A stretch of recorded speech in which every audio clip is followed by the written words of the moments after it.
or this extract illustrates the potency of sound, but points out that there are variations in individual applications. Question 8.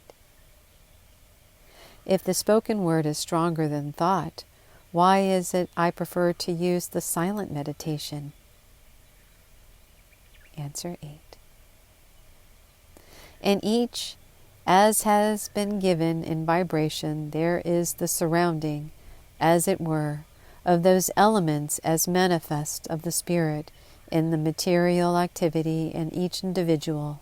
So in self, no fault may be found that this become higher vibration to self than were the spoken word. Neither does it change the fact that to the more individuals it is true that the spoken word makes a higher vibration. Just the condition or attunement of self.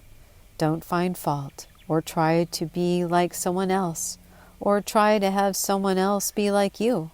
Be like him, all of you. Chanting can express vibrationally the joy and devotion felt deep inside.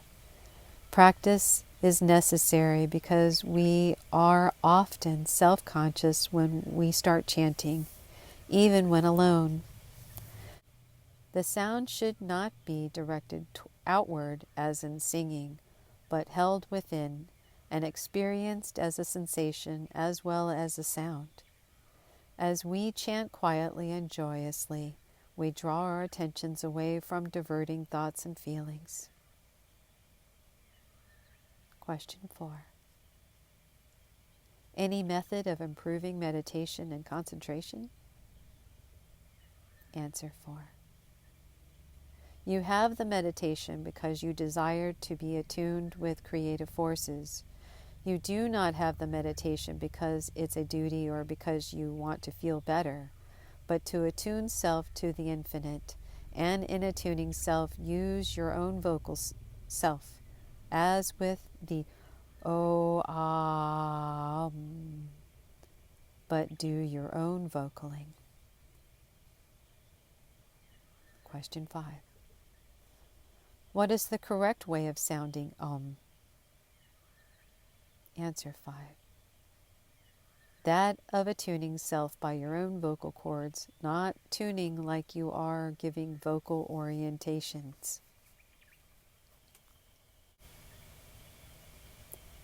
In some religions, the chant is, in itself, the focal point of meditation, and acts as a bridge between the finite mind and the infinite soul. The readings recommend the use of chants as preparations for meditation. Meditation is defined and its purpose outlined in the reading given for the 8th Annual Congress of the A.R.E. in the spring of 1939.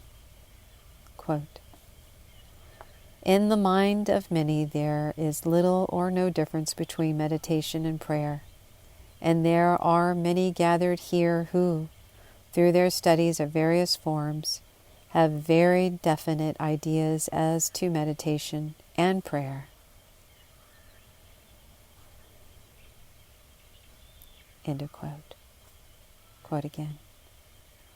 There are others that care not whether they be such things as meditation, but depend upon someone else to do their thinking, or are satisfied to allow circumstance to take its course, and hope that sometimes, somewhere, conditions and circumstances will adjust themselves to such a way that the best that may be will be their lot.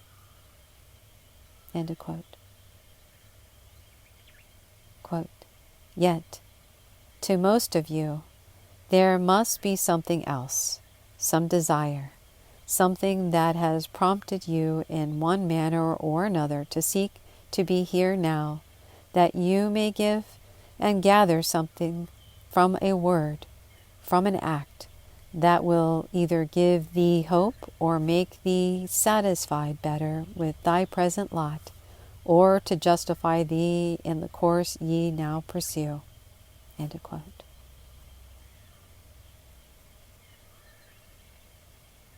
Quote, To each of you, then, we would give a word. Ye all find yourselves confused at times respecting from whence ye came and whither ye goeth. Ye find yourself with bodies, with minds, not all beautiful, not all clean, not all pure in thine own minds, not of sight or in thy neighbor's. And there are many who care more for the outward appearance than that which it prompts the heart in its activity or in its seeking. End of quote. Quote. But ye ask, what has this to do with meditation? What is meditation? End of quote. Quote. It is not musing, not daydreaming, but as ye find your bodies made up of the physical, mental, and spiritual, it is the attuning of the mental body and the physical body to the spiritual source. End of quote. Quote. Many say that ye have no consciousness of having a soul, yet the very fact that ye hope, that ye have desire for better things, the very fact that ye are able to be sorry or glad, indicates an activity of the mind that takes hold upon something that is not temporal in its nature, something that passeth not away with the last breath that is drawn, but that takes hold upon the very source of its beginning, the soul, that which was made in the image of thy Maker, not thy body, no, not the mind, but the soul was the image of thy Creator. End of quote.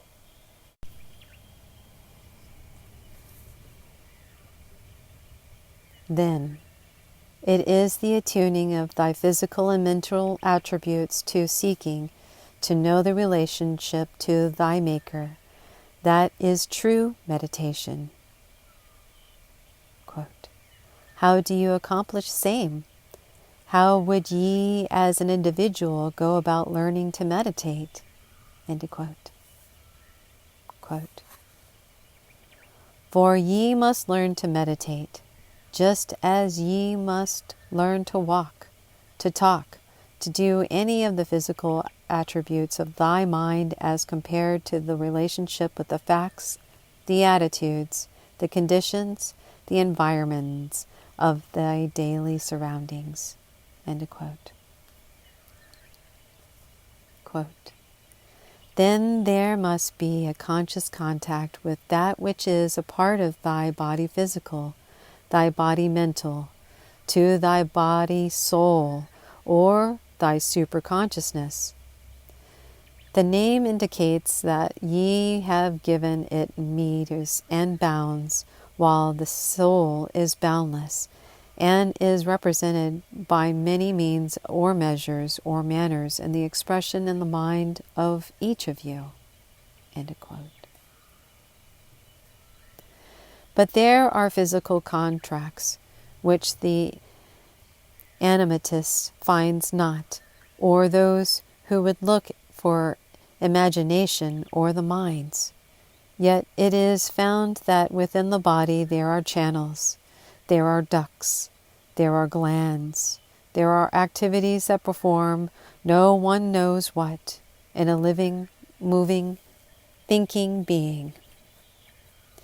In many individuals such become dormant.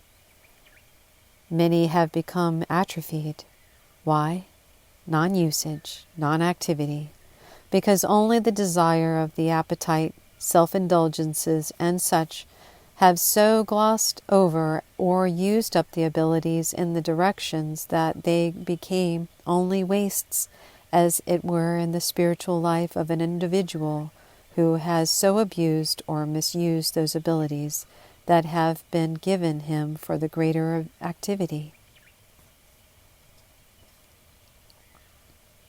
Quote, then purify thy mind if ye would meditate. How? depending on what is thy concept of purification. Does it mean to thee a mixing up with a lot of other things, or setting aside of self, a washing with water, a cleansing or purifying of fire, or whatnot? End of quote. Quote. Whatever thy concept is, be true to thine inner self. Live that choice ye make. Do it. Not merely say it, but do it. End of quote.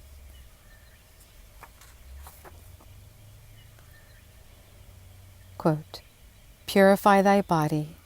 Shut thyself away from the cares of the world.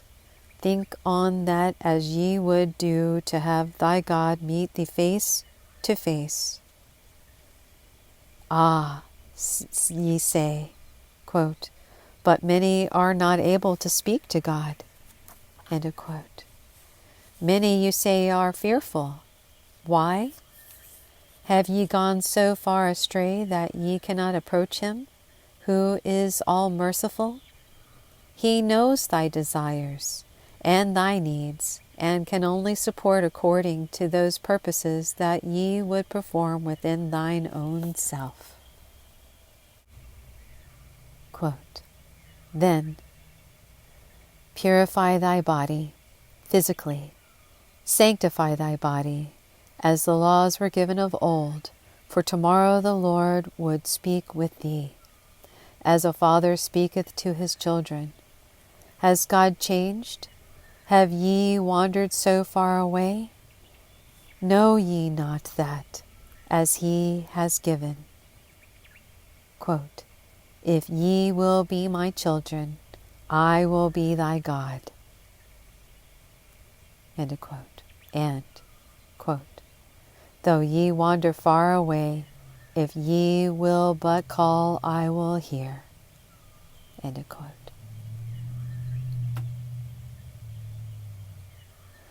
If any of you say, yes, but it was spoken to those of old, we have no part in such, then indeed ye have no part.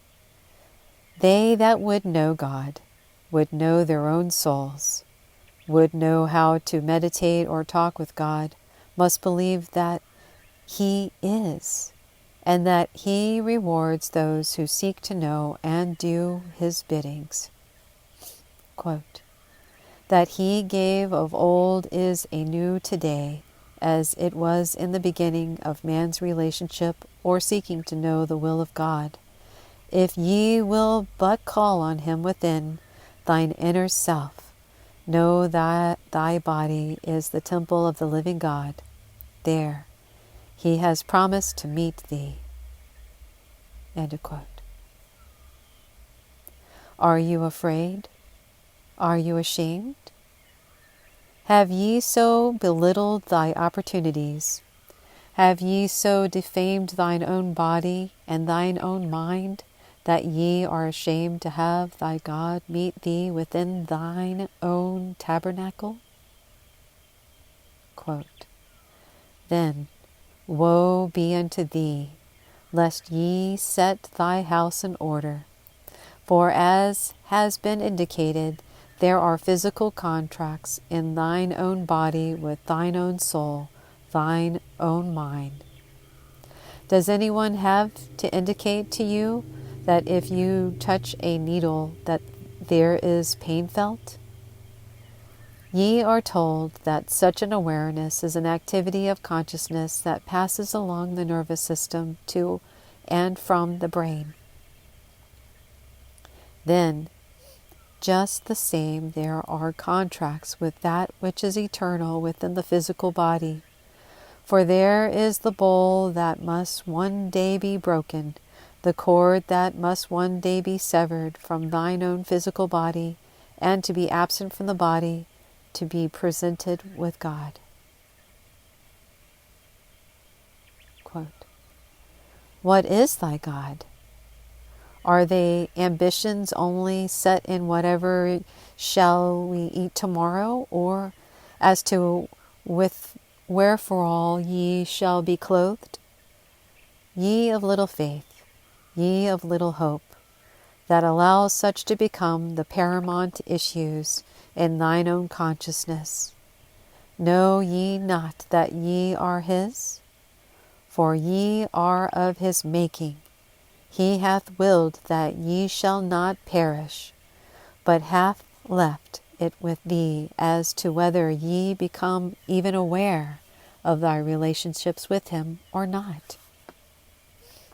In thine own house, in thine own body, there are the means of the approach through the desires first to know Him, putting that desire into activity by purging the body, the mind of those things that we know or even conceive of as being hindrances. Not what someone else says. It isn't what you want someone else to give. As Moses gave to of old, it isn't who will descend from heaven to bring you a message, nor who will come from over the seas, but lo, ye find him within thine own heart, within thine own consciousness.